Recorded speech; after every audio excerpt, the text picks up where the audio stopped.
In implementing this program, we went on an international advertising program. We had advertised a business opportunity to invest in California transportation all over the world. And we received phone calls because of the time zone problems. All nights, not that I was there every night, but we had faxes in the middle of the night. And when we would return these phone calls, here's basically how we described the program. We said to them, we're going to give you the entire state of California. You're responsible for picking the projects. And there's a few more things you'd be responsible for, because we're not going to allow any federal or state funds to be used. So you're going to be offered our district offices to have all the information we have. But once you come up with the projects, and you're required to pay all the costs of the projects, including the environmental process. You'd be required to pay for the design of the project. You'd have to acquire any right-of-way that was needed, and you'd have to construct the facilities all at your own cost. Now, at that point, you're going to need to give us the facility at no cost. Then we will lease it back to you for a maximum of 35 years. During these 35 years, you're going to be responsible for paying all the maintenance costs and all of our police services costs, which in California is the California Highway Patrol. And, oh, I forgot to mention a couple other things. We're going to put a ceiling on your rate of return, but no floor on which you can lose. And there was one other little thing. You have to have a free state-owned facility that's supplemental to whatever project you propose, so the public will never have to use your facility. So I thought this could be a very short assignment, but as it turned out, they liked the idea. So that's the basis we went under. Now, the project in question well, there's a couple of other things we did offer them. We don't regulate the tolls. In the statute, the tolls are not regulated. It's a supply and demand situation. The market would dictate, since we have free public facilities available, you don't have to use their facility, you use the free system. So they have to market price their facility. Any excess earnings over the rate of return we would allow would flow into the state highway fund, although we did allow us in the negotiations some upside potential for social policy, getting more people in vehicles, and we'd give them a part of our return if they could prove us that they did that. We also gave them airspace opportunities, which would be real estate developments inside the rights of way that they would have bought with their own dollars and developed with their own dollars, but we would get a return on that when you're out in 35 years. Now, the project in question is the Route 91 project, which is in Orange County, and it's a corridor that takes about 250,000 vehicles a day through there.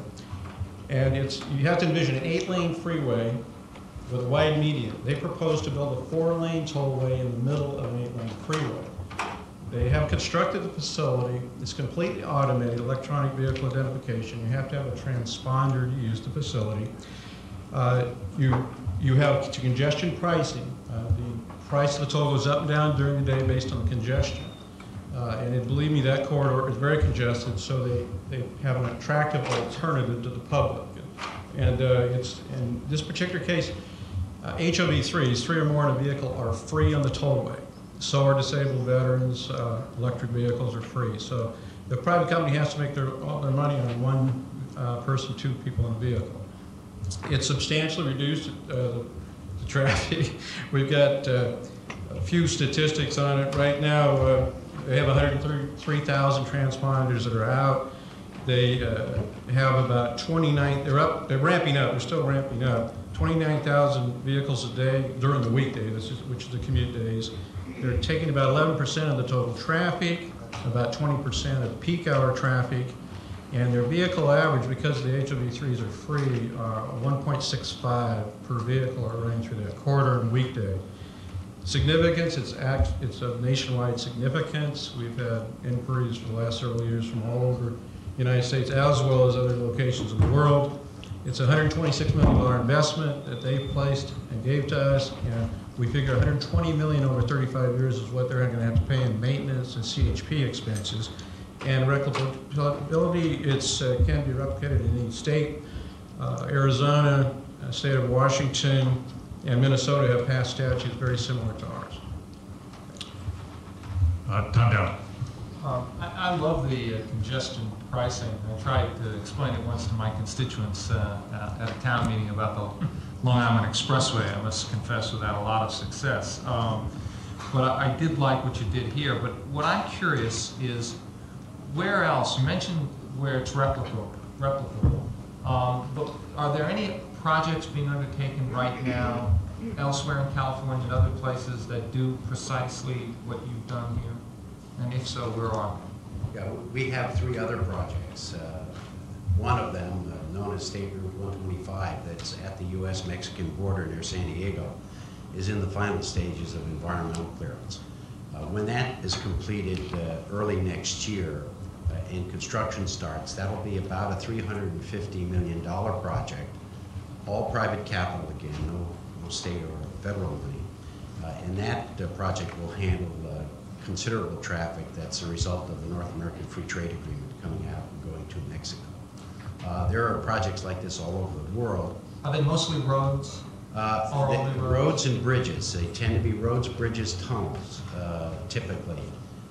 And there are, as far as we know, no fully electronic congestion pricing projects anywhere at this time, other than this one. Jack Rosen. Who are the kinds of companies that want to invest, and is there any limit? Could you do this all over the state? This is one I forgot to mention and meant to. I mentioned international advertising.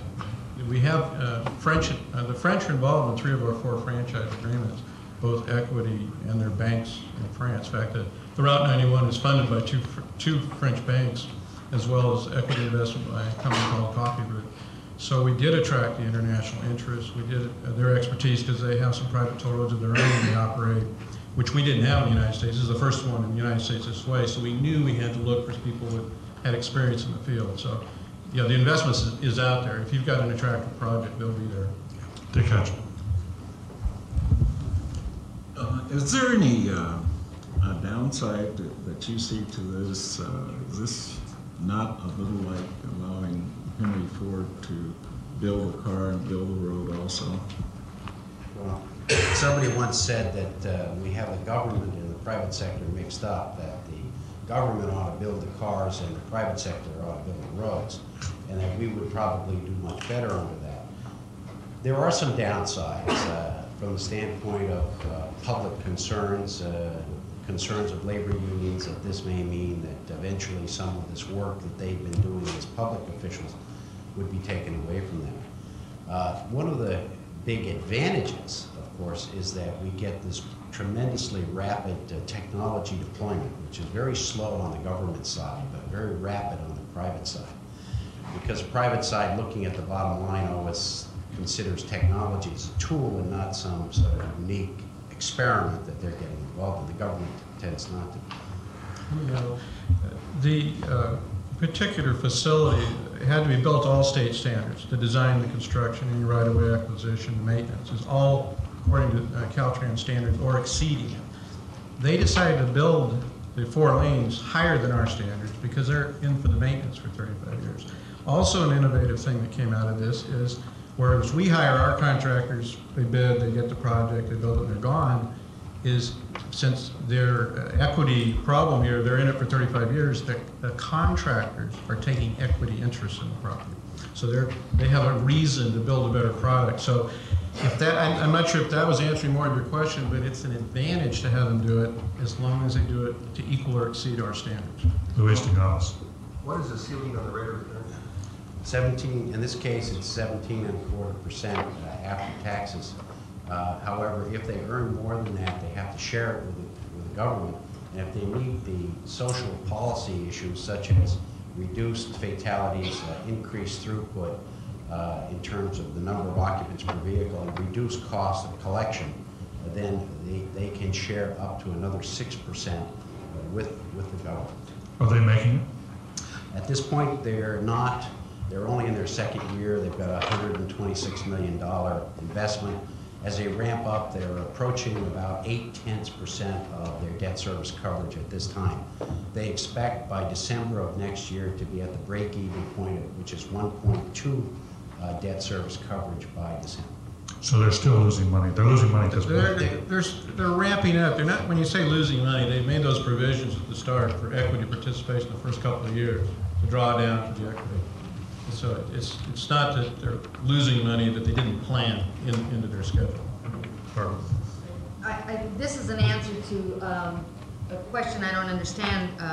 I don't quite understand why you did that. Couldn't the state have simply taken congestion pricing and used it on its current highways, even though we use it on toll roads in the west, in the western states?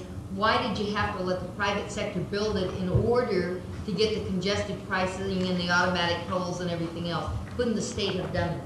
Yes, the state could have done that. However, the capacity in that corridor was not adequate for the growth that's taking place over in Riverside County. You have the bedroom communities there, and a lot of the work is in Orange County. So you needed capacity. But there's another point too. The government didn't have the money to build the lanes.